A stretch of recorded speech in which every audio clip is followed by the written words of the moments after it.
Assalamu alaikum dear students. I welcome you all in the course of Introduction to Software Engineering. I am your instructor Anam Amjad. First of all, I will discuss the course information with you. The title of this course is Introduction to Software Engineering and the course code is CSE 291. This course is designed as 3+1 credit hour, which means that we will have 2 classes of 1.5 hours in a week plus 3-hour lab. Here is my email address. In case of any query or any concern, you can talk to your CR and he will communicate to me. But in case of some really genuine problem, you can directly send me an email on this address. Next, it is very important for you to see the evaluation of this course. I will evaluate you all on the basis of these weightage, where quizzes are of 15% weightage, assignments are of 10% weightage. There are going to be 2 sessionals, sessional 1 and sessional 2. The weightage of both sessionals is given and final weightage is 50%. This means that you have to cover your lectures side by side, and in case of any query, you can contact me, you can ask me. Plus, in order to gain a very good grade in this course, you have to struggle, you have to give your time, you have to be a very hardworking student and look on your grades. I will share the course outline with all of you, but here is a general course description which I want you all to look at it. We will discuss in this course software lifecycle, software processes, requirement analysis, design implementation and testing. Moreover, this course covers the various software development processes, which includes the waterfall, spiral, incremental evolution to recent agile method, lean methods, component-based systems. Beside all this, I am going to study the quality and process improvement models in this course. I hope you will have a good time in this course. So here are the books. You can buy these books in the hard form. Also, you can download these books from the internet in the soft form. These are the 2 books which you must look into it: Software Engineering and Software Engineering, A Practitioner's Approach.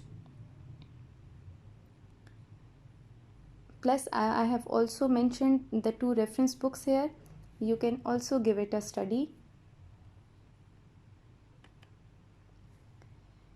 So, we are going to start our lecture number 1. I will cover 2 topics in this lecture. First of all, we are going to study that what is the nature of software. The second thing I'm going to cover is the changing nature of software. So it is a very basic lecture. If you will listen it with interest, you are going to enjoy it. Starting from the very first slide. In order to understand that what is the nature of software, we will start it by understanding what the science is. अभी तक आप सब लोगों ने matric में, intermediate में science की किसी न किसी फॉर्म को स्टडी किया होगा. तो ज़रा 1 मिनट के लिए सोचें कि साइंस है क्या.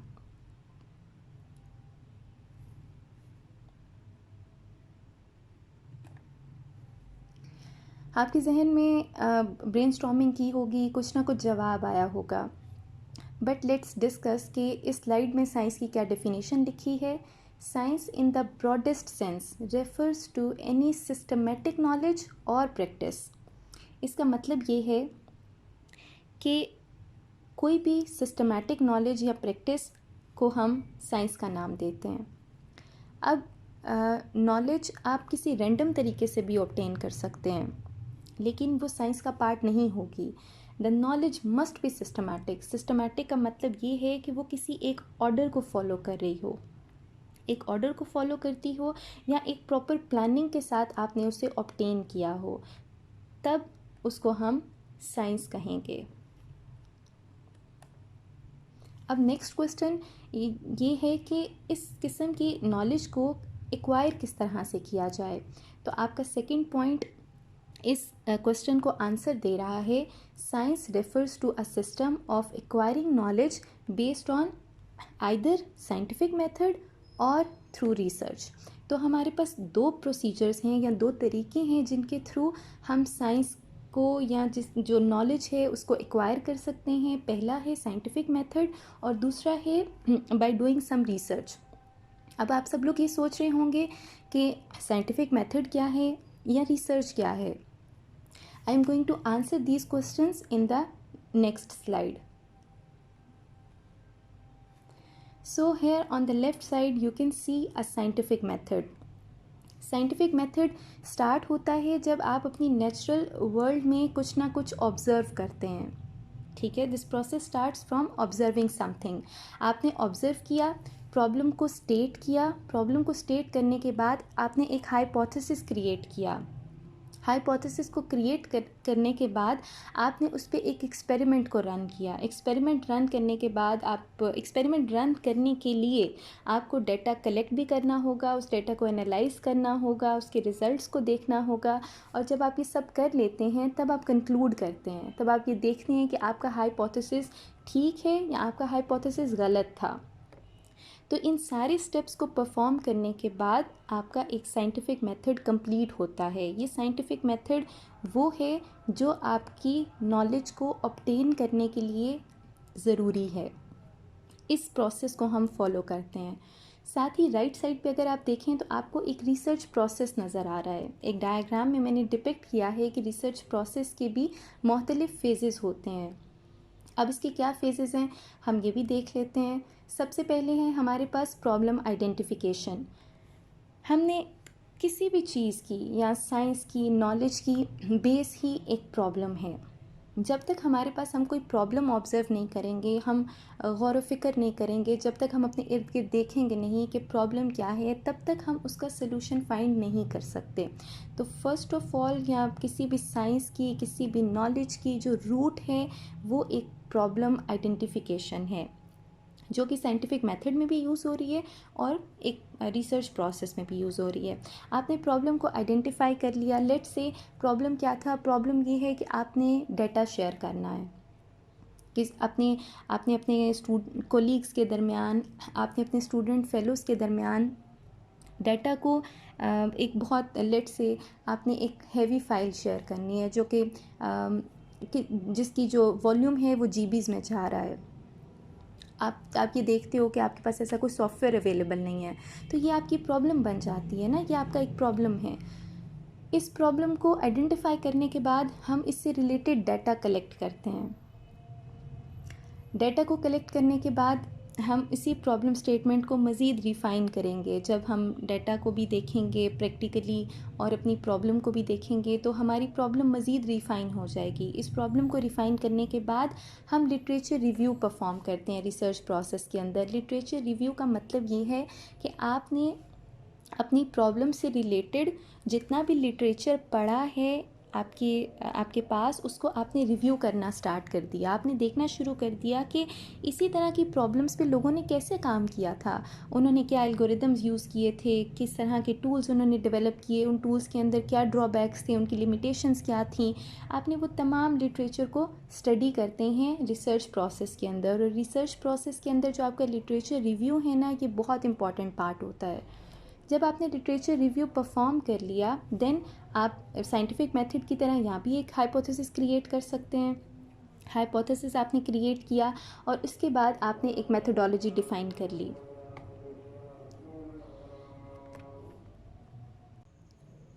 अब मेथडोलॉजी में हम ये बताएंगे कि हम कौन से टूल सेलेक्ट कर रहे हैं, हमारा ऑपरेटिंग सिस्टम कौन सा है, कितनी रैम हमने यूज़ की, हार्डवेयर कौन से यूज़ कर रहे हैं। वो तमाम चीज़ें हमारी मेथडोलॉजी का पार्ट होंगी, या जो एक्सपेरिमेंटेशंस हैं वो भी हमारी मेथडोलॉजी का पार्ट हैं। मेथोडोलॉजी के अंदर ही हम डाटा को कलेक्ट करते हैं। जो भी डाटा सेट हमने यूज़ करना हो उस डाटा को हम इंटर करते हैं। उस डाटा को इंटर करने के बाद उस पर एल्गोरिदम रन होते हैं और डाटा को एनालाइज किया जाता है। डाटा का एनालिसिस करने के बाद हम उसी डाटा पे जो रिज़ल्ट्स आते हैं उनको इंटरप्रेट करते हैं। देन हम उसे डिस्कस करेंगे और उसका रिज़ल्ट कंक्लूड कर देंगे कि हमारा हाइपोथेसिस सही था या वो सही नहीं था। तो इन दोनों तरीक़ों से आप क्या चीज़ आप सोच रहे हो या क्या आपका एनालिसिस है? मुझे जो बात समझ में आती है वो ये समझ में आती है कि रिसर्च प्रोसेस जो है वो ज़्यादा ऑर्गेनाइज्ड वे है एक नॉलेज को एक्वायर करने का, एक्सटेंसिव है, लेकिन इसके बावजूद हम ज़्यादा ऑर्गेनाइज्ड वे में अपने डाटा को कलेक्ट कर सकते हैं, अपनी नॉलेज को एक्वायर कर सकते हैं।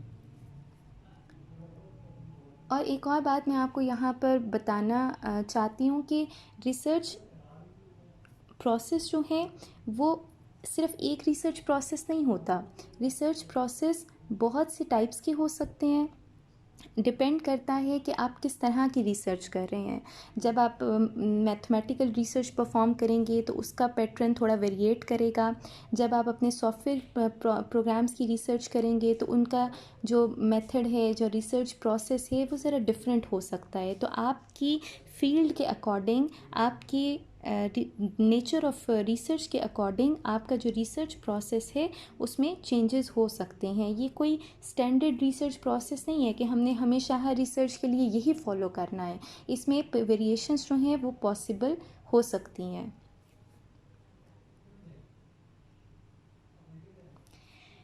So what is science? अब आप लोगों को अंदाज़ा तो हो गया है कि साइंस एक नॉलेज, आपकी सिस्टमेटिक नॉलेज को रिप्रेजेंट करती है। आपने पिछली स्लाइड में देखा। अब हम ज़्यादा आप कह लें कि एक स्टेटमेंट में या ज़्यादा ऑर्गेनाइज तरीके में इस बात को आंसर करते हैं एक जनरल फॉर्म में। Science is a way of learning about the natural world. तो हमारी नेचुरल वर्ल्ड में अगर हमें चीज़ों को लर्न करना हो या उन्हें अंडरस्टैंड करना हो तो इसके लिए हमारे पास जो वे है वो साइंस है। फाइन। अब नेचुरल वर्ल्ड में it includes all the knowledge gain from exploring the natural world. इसका आउटकम क्या होता है? आउटकम ये होता है कि हमें एक सिस्टमैटिक नॉलेज मिलती है जब हम नेचुरल वर्ल्ड को एक्सप्लोर करना शुरू करते हैं। I hope you understand this point. अब नेचुरल वर्ल्ड में भी मैं इसको थोड़ा सा एक्सप्लेन करना चाहती हूँ कि नेचुरल वर्ल्ड में सिर्फ एक तरह की साइंस एग्जिस्ट नहीं करती। अगर हम साइंस की ब्रांचेस पे गौर करना शुरू कर दें तो साइंस की बहुत सी ब्रांचेस हैं। फॉर एग्ज़ाम्पल एक ब्रांच है साइंस की फॉर्मल साइंस जो मैथमेटिक्स को डील करती है। एक ब्रांच है साइंस की नेचुरल साइंस। नेचुरल साइंस के अंदर फिज़िकल, केमिकल, बायोलॉजिकल जो फैक्टर्स हैं उनको स्टडी किया जाता है। इसके अलावा एक तीसरी ब्रांच है नेचुरल वर्ल्ड में साइंस की, that is your social science. Social science is the study of human behaviour in social and cultural aspect. जब एक ह्यूमन बिहेवियर को एक सोशल और एक कल्चरल एस्पेक्ट में स्टडी किया जाता है तो ये आपकी सोशल साइंसेस की बेस बन जाती है। तो science is a very broad phenomena जो कि नेचुरल वर्ल्ड पर अप्लाई किया जाता है।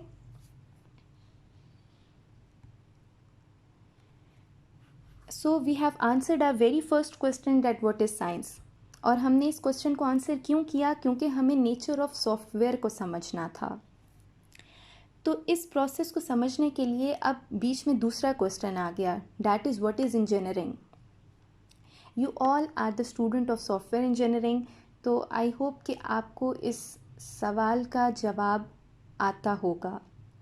और अगर जिन स्टूडेंट्स को नहीं आता उनके लिए मैं सिंप्लीफाई करती चलूँ। साइंस में हम नॉलेज ऑब्टेन करते हैं, इंजीनियरिंग में हम इस नॉलेज को किसी भी प्रैक्टिकल प्रॉब्लम पर अप्लाई करते हैं। तो सिंपल फॉर्म में मैं कह सकती हूँ कि engineering is a applied science. हम साइंस को, नॉलेज को अप्लाई कर रहे हैं। इस स्लाइड की डेफिनेशन को भी हम देख लेते हैं। Engineering can be defined as the application of practical and scientific knowledge to the solving of a problem through the use of methodological process. यही बात जो मैं आपको बता रही थी यहाँ पे रिपीट हो रही है कि आपने प्रैक्टिकल और साइंटिफिक नॉलेज को एक प्रैक्टिकल प्रॉब्लम को सॉल्व करने के लिए अप्लाई करना है, और इसको अप्लाई करने के लिए आप एक मेथड को या एक मेथोडोलॉजिकल प्रोसेस को यूज़ करेंगे। और वो प्रोसेस क्या होगा? वो साइंटिफिक मेथड भी हो सकता है, वो एक रिसर्च प्रोसेस भी हो सकता है।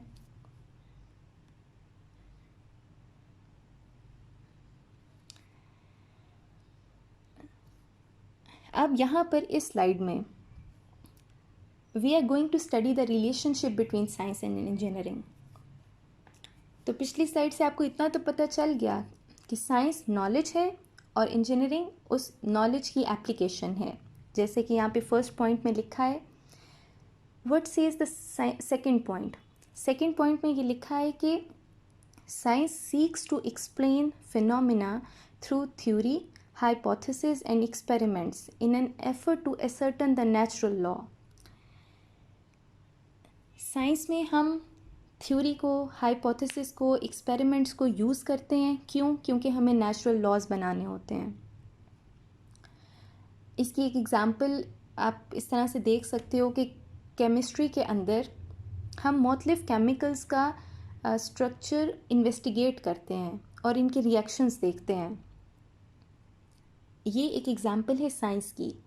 हमने थ्योरी के थ्रू, हाइपोथेसिस के थ्रू, एक्सपेरिमेंट्स के थ्रू केमिकल्स का स्ट्रक्चर चेक किया, उनकी इंटरेक्शंस चेक किया आपस में। अब इंजीनियरिंग क्या है? इंजीनियरिंग का मतलब है इन नेचुरल लॉज को किसी भी प्रैक्टिकल प्रॉब्लम पर अप्लाई करना ताकि हमें एक सलूशन मिल सके। इसकी एग्ज़ाम्पल क्या होगी कि जो केमिकल इंजीनियर्स हैं वो साइंस के रिजल्ट्स को यूज़ करते हुए गैसोलीन को रिफ़ाइन करने के लिए एक बेहतर तरीका निकालेंगे। They find a better way to refine gasoline. I hope this is clear to all of you कि साइंस एक नॉलेज है और इंजीनियरिंग में हम उस नॉलेज को अप्लाई करते हैं। साइंस में हम लॉज बनाते हैं और इंजीनियरिंग में हम उन नेचुरल लॉज को अप्लाई करेंगे।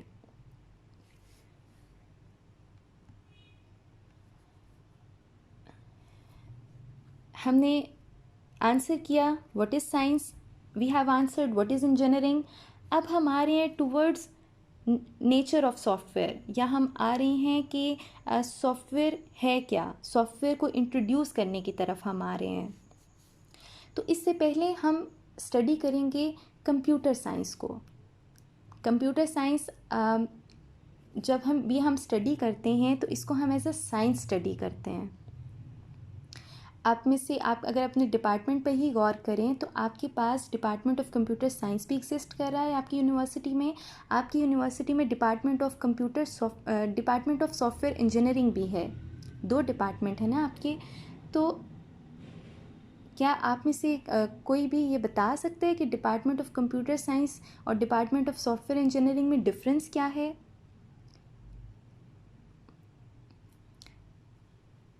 आई रियली होप कि आपको अब तक साइंस और इंजीनियरिंग का डिफरेंस क्लियर हो गया होगा। बट हम इसको यहाँ पर इस स्लाइड में भी देखते हैं, समझने की कोशिश करते हैं कि ये किस तरह से ये दोनों डिसिप्लिन्स अलग अलग हैं। First of all, computer science की थ्योरी में हम कंप्यूटेबिलिटी को स्टडी करते हैं, automata, discrete computational structures, algorithm analysis, ये तमाम चीज़ें स्टडी की जाती हैं। ये इसकी थ्योरी का पार्ट हैं, ठीक है। Then comes the hypothesis. Hypothesis में that a certain algorithm will solve a problem. अगर हम देखें इमेज प्रोसेसिंग से रिलेटेड या फिर मशीन लर्निंग से रिलेटेड, पैटर्न से रिलेटेड, तो हमारे पास बहुत से एल्गोरिदम्स यूज़ हो रहे हैं इन फील्ड्स में, जिसमें हम के नियरेस्ट नेबर यूज़ कर सकते हैं मशीन लर्निंग की प्रॉब्लम में, या फिर इमेज प्रोसेसिंग की प्रॉब्लम्स में हम नेव बेस का एल्गोरिदम यूज़ कर सकते हैं। हम इसके अलावा जो हमारे न्यूरल नेटवर्क्स हैं वो आजकल बहुत ज़्यादा इस्तेमाल हो रहे हैं। तो हम हाइपोथेसिस इस तरह से क्रिएट करते हैं कि एक सर्टन एल्गोरिदम इस एक पर्टिकुलर प्रॉब्लम को सॉल्व करेगा। फाइन। फिर हम एक्सपेरिमेंट्स रन करते हैं, हम देखते हैं कि इस एल्गोरिदम की एक्यूरेसी कितनी आ रही है। जब हमने इस एल्गोरिदम को फिंगरप्रिंट टेस्टिंग के लिए यूज़ किया, लेट्स से मैंने KNN को यूज़ किया फिंगरप्रिंट टेस्टिंग के लिए, और इसकी एक्यूरेसी मेरे पास बहुत कम आ रही है, मेरे पास इसकी एक्यूरेसी 56% आ रही है लेट्स से। तो इसका मतलब ये है कि ये एल्गोरिदम मेरी डिटेक्शन के लिए अच्छा एल्गोरिदम साबित नहीं हुआ।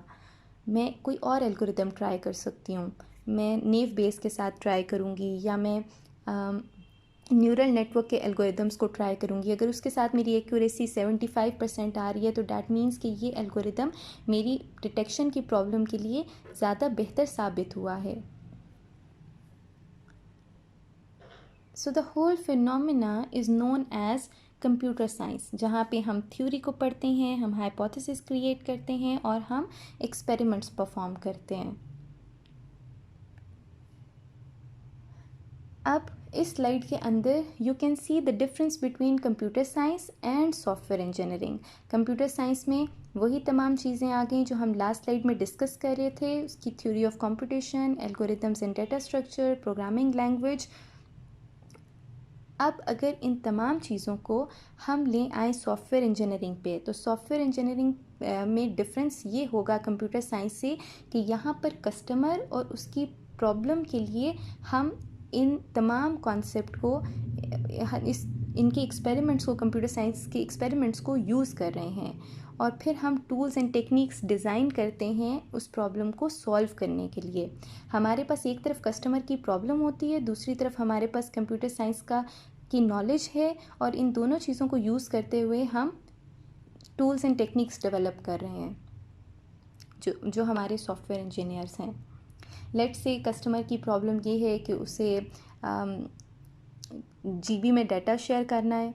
कस्टमर की प्रॉब्लम ये है कि उसे एक सॉफ्टवेयर के अंदर वीडियो कॉल की ऑप्शन चाहिए।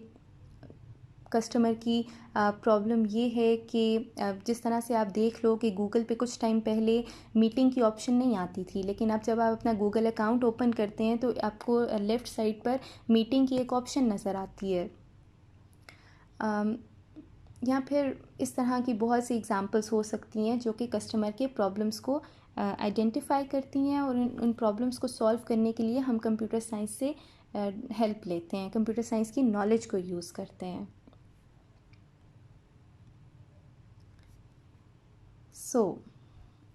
इस सारे कंटेंट को पढ़ने के बाद अब हमारा जो मेन क्वेश्चन था, व्हाट इज़ सॉफ्टवेयर, हम उस पर मूव कर गए हैं। ये जो पीछे तमाम चीज़ें थी, what is science, what is engineering, what is computer science, what is software engineering, ये तमाम चीज़ें आपको सॉफ्टवेयर की तरफ लाने के लिए थी। सॉफ्टवेयर आप सब ये जानते होंगे, आई होप आपको ये पता होगा कि सॉफ्टवेयर जो है it is general term for various kind of programs. और प्रोग्राम्स क्या होते हैं? प्रोग्राम सेट ऑफ इंस्ट्रक्शंस होती हैं। सेट ऑफ इंस्ट्रक्शंस क्या होती हैं? ये हम असेंबली लैंग्वेज में भी लिख सकते हैं, ये हम C++ में भी लिख सकते हैं, ये हम जावा में भी लिख सकते हैं। We can write this set of instructions in any language. अब इन वेरियस प्रोग्राम्स को हम लोग यूज़ करते हैं सॉफ्टवेयर के अंदर। तो बेसिकली सॉफ्टवेयर एक सेट ऑफ प्रोग्राम्स हुआ, और इन सेट ऑफ प्रोग्राम्स को हम यूज़ क्यों करते हैं? We used it to operate computers and related devices. For example, आपका जो कंप्यूटर है, इसको बूट करने के लिए या इसको स्टार्ट करने के लिए we need set of programs. तो इस तरह आपके कंप्यूटर्स के अंदर, आपकी डिवाइसेस के अंदर बहुत से फंक्शनैलिटीज़ ऐसी हैं जो कि सॉफ्टवेयर डिपेंडेंट होती हैं, और सॉफ्टवेयर की वजह से बहुत से प्रोग्राम्स पे ये रिलाई कर रही होती हैं। और वो प्रोग्राम्स तो आप जानते हो कि सॉफ्टवेयर के अंदर कोड किए जाते हैं, जिसे हम सेट ऑफ इंस्ट्रक्शंस कह रहे हैं। तो ये एक हायरार्की है। कि आपके सॉफ्टवेयर से पहले आ रहे हैं वेरियस काइंड ऑफ प्रोग्राम, और various kind of programs are set of instructions. So here comes the definition of software engineering. Software engineering is the combination of software and engineering. Engineering is the application of knowledge, and software software is a set of programs, various kind of programs. It is written in the slide that the process of solving customers' problem by the systematic development and evolution. कि हमने पहली बात ये है कि customer की problem है, दूसरी चीज़ ये है कि हमने सिस्टमैटिकली उसे डेवलप किया है, और तीसरी चीज़ क्या है, किस लिए, of a large high quality software systems. क्योंकि जब भी सॉफ्टवेयर इंजीनियरिंग की हम बात करते हैं तो हम अक्सर बहुत से large high quality software systems को डील करते हैं. आपकी देख लो, आपके पास फेसबुक मौजूद है, आपके पास यूट्यूब है, व्हाट्सएप है, ड्रॉपबॉक्स हैं. ये तमाम एक लार्ज और हाई क्वालिटी सॉफ्टवेयर सिस्टम्स हैं, और ये किस तरह से डेवलप किए जाते हैं. ये हमेशा टीम वर्क, कोऑर्डिनेशन के थ्रू, जब हम अपने काम को डिफरेंट चंक्स में डिवाइड कर देते हैं, उसके थ्रू ये डेवलप किए जाते हैं. एक और पॉइंट जो यहाँ पे लिखा है, जो कि सॉफ्टवेयर इंजीनियरिंग की डेफिनेशन में आ रहा है, that the softwares are developed within cost, time and other constraints. तो सॉफ्टवेयर इंजीनियरिंग को अगर आपने डिफ़ाइन करना हो तो इसके लिए आपके पास 4 पॉइंट्स हो गए. पहला पॉइंट कस्टमर की प्रॉब्लम आ गया. सेकंड पॉइंट उसकी सिस्टमैटिक, उस प्रॉब्लम को सॉल्व करने के लिए एक सिस्टमैटिक डेवलपमेंट आ गई. तीसरा पॉइंट ये है कि हमने एक large high quality software system को डेवलप करना है. और चौथा पॉइंट ये आ गया कि हमने जो भी चीज़ सॉफ्टवेयर डेवलप कर रहे हैं वो हमने with in cost, time and other constraints करना है. अदर कंस्ट्रेंट्स में हमारे पास रिसोर्सेज आ सकते हैं कि हमारे पास क्या रिसोर्सेज हैं जिसमें हमने सॉफ्टवेयर को डेवलप करना है. फॉर एग्जांपल, आपके पास जो डेवलपर आपने हायर किया है उसको जावा आती है, या ये जो उसको .NET नहीं आ रही फ़िलहाल, या उसको सीखनी पड़ेगी, उसको टाइम लगेगा. तो आपने जो सॉफ्टवेयर बनाना है वो आपको अपने इसी रिसोर्स को यूज़ करते हुए डेवलप करना होगा. आप नया डेवलपर हायर नहीं करेंगे. Then comes the software project success triangle. कोई अगर आपसे ये पूछे कि किसी भी सॉफ्टवेयर प्रोजेक्ट को की सक्सेस का क्या सीक्रेट है, तो वो सीक्रेट है कि आपने अगर उसे with in time, with in budget और विद इन स्कोप कंप्लीट कर लिया है, तो that is the success of the software. अगर आपके सॉफ्टवेयर कस्टमर को 1 साल के अंदर चाहिए था और आपने उसे 1 साल में तैयार करके नहीं दिया, तो ये आपका फेलियर है, आपके सॉफ्टवेयर प्रोजेक्ट का एक फेलियर है.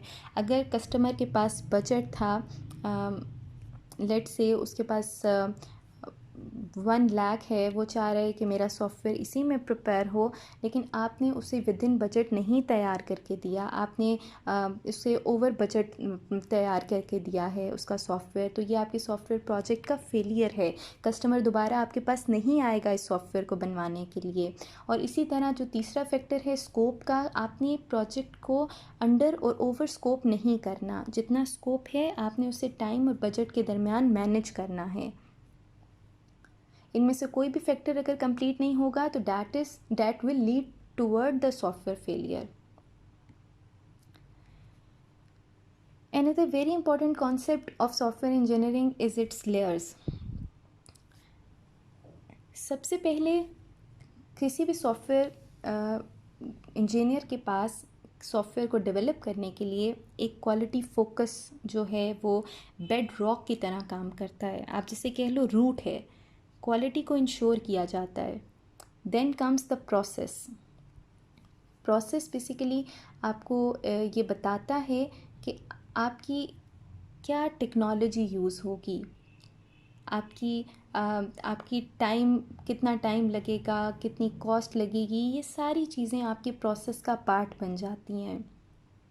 जब आप एक बार अपना प्रोसेस डिफ़ाइन कर लेते हैं, then comes the methods. Methods basically आपके ना टेक्निकल हाउस टू होते हैं कि आपने क्या क्या चीज़ आपने यूज़ करनी है. किस तरह टेक्नोलॉजी को आप यूज़ करेंगे किसी भी सॉफ्टवेयर को डेवलप करने के लिए। और जो सबसे अपर में लेयर पे आपको नज़र आ रहे हैं टूल्स, इसका मतलब ये है कि software engineering tools provide automated or semi automated support for the process and methods to complete, to execute, to run.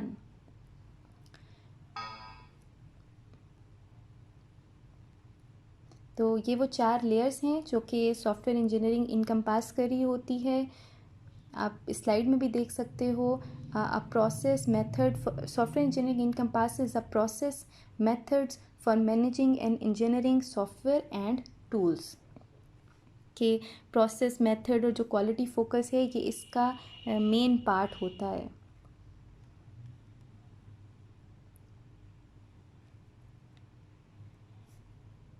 एक और बहुत इंटरेस्टिंग सा डिफरेंस सॉफ्टवेयर और हार्डवेयर के दरमियान, ये बहुत बेसिक है और आप सबको इसका आइडिया होगा कि सॉफ्टवेयर हमारे पास इंटेंजिबल पार्ट्स होते हैं किसी भी कंप्यूटर सिस्टम के, और हार्डवेयर टेंजिबल पार्ट्स हैं जिनको हम टच कर सकते हैं।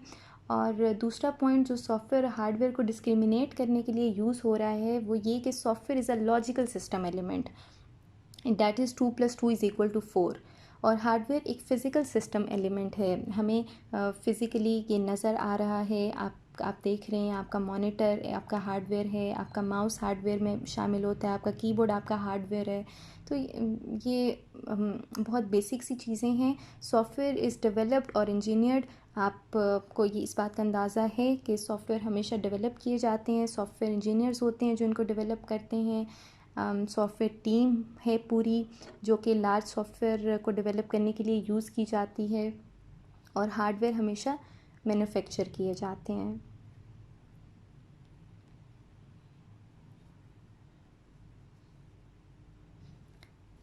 अब हमने सॉफ्टवेयर और हार्डवेयर के दरमियान डिफरेंसेस को स्टडी कर लिया।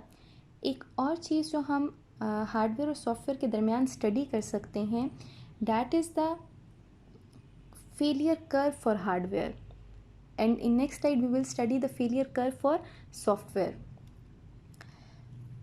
आप यहाँ पे देख सकते हो कि आपको एक बाथ टब कर्व नज़र आ रही है। एक साइड पे फेलियर टाइम है जो कि एक साइड पे आपको फेलियर टाइम नज़र आ रहा है और दूसरी साइड पे टाइम नज़र आ रहा है। सॉरी, एक साइड पे आपको फेलियर रेट नज़र आ रहा है और दूसरी साइड पे आपको टाइम नज़र आ रहा है। जब भी हम एक हार्डवेयर डेवलप करते हैं तो शुरू में उसमें कोई फेलियर आ जाता है। उसमें फेलियर आने के बाद उसको फिक्स किया गया तो कुछ टाइम के लिए वो हार्डवेयर स्टेडी स्टेट में चला जाता है, यानी अब इसमें कोई प्रॉब्लम नहीं है, उसका जो फेलियर रेट है वो कांस्टेंट रह रहा है। देन आफ्टर सम टाइम आपका जो सॉफ्टवेयर है उसमें जो आपका हार्डवेयर है उसमें अगेन प्रॉब्लम्स आना स्टार्ट हो जाते हैं, और आपका जो हार्डवेयर है इट वेयर्स आउट। या उसकी जो फंक्शनैलिटी है वो ख़त्म होने लगती है due to some dust, due to some vibration, due to temperature excess और ड्यू टू इन्वायरमेंटल फैक्टर्स। किसी भी रीज़न की वजह से hardware wears out with time. तो ये एक हार्डवेयर की फेलियर कर्व है। इसी तरह अगर हमें एक सॉफ्टवेयर की फेलियर कर्व को देखना हो तो डिफरेंस क्या है? Software does not wear out but it does deteriorate. Deteriorate का मतलब ये है कि इस पे जो आपके चेंजेस आते हैं ना, उनकी वजह से आपका सॉफ्टवेयर की जो क्वालिटी है या वो आहिस्ता आहिस्ता ब्रेकआउट होना स्टार्ट कर देता है। अब यहाँ पे आपको 2 कर्व्स नज़र आ रही हैं। इस फिगर को अगर हम देखें तो एक आपकी आइडियलाइज्ड कर्व है और दूसरी तरफ एक एक्चुअल कर्व है। अगेन हमने वही 2 फैक्टर्स लिए हैं, एक तरफ आपका फेलियर रेट है और दूसरी तरफ टाइम है।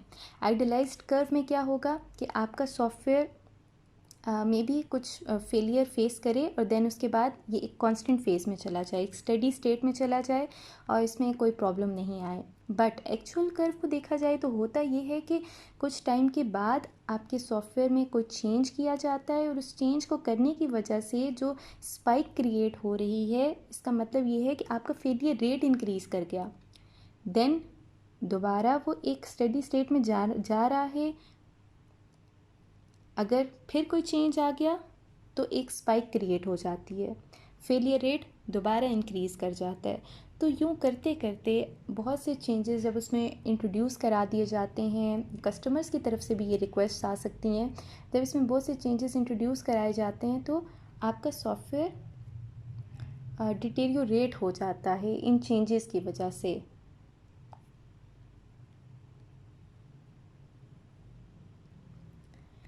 अब अगर हम वेयर आउट एस्पेक्ट की तरफ देखें, आपका जब हार्डवेयर कंपोनेंट वेयर आउट होता है तो इसको स्पेयर पार्ट से रिप्लेस कर दिया जाता है, लेकिन सॉफ्टवेयर में स्पेयर पार्ट्स नहीं होते। Every software failure indicates an error in the design or in the process through which the design was translated into the machine executable code. जब भी कोई सॉफ्टवेयर फेलियर आता है तो वो बेसिकली आपकी डिज़ाइन का या आपके सॉफ्टवेयर का, आपके प्रोसेस का कोई एरर होता है। और फिर इसके बाद जब हम इन एरर्स को फिक्स करने लगते हैं तो इन एरर को फिक्स करने की वजह से आपके सॉफ्टवेयर को मेंटेन करना बहुत कॉम्प्लेक्स हो जाता है as compare to the hardware maintenance. यही पॉइंट जो है आपका, जो बात मैं आपको बता रही हूँ वो ये पॉइंट एक्सप्लेन कर रहा है। So in this slide there are 7 categories of software application domains. यह आपका होम टास्क है। आपने सॉफ्टवेयर इंजीनियरिंग की जो प्रेसमैन की बुक है, इससे आपने इन 7 डोमेन्स को स्टडी करना है। In next lecture I will ask about this from any one of you.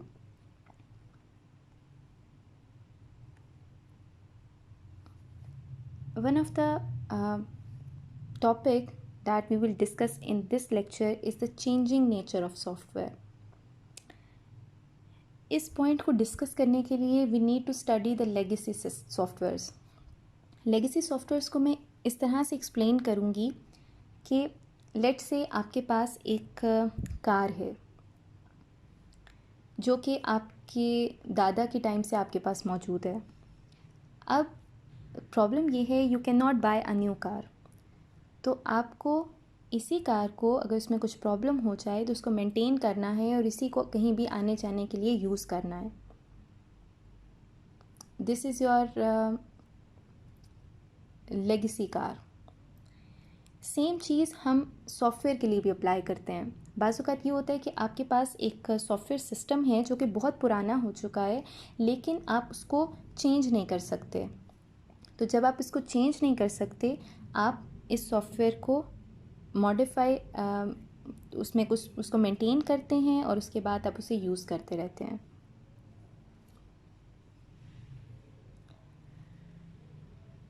We will discuss the legacy softwares in our next lecture.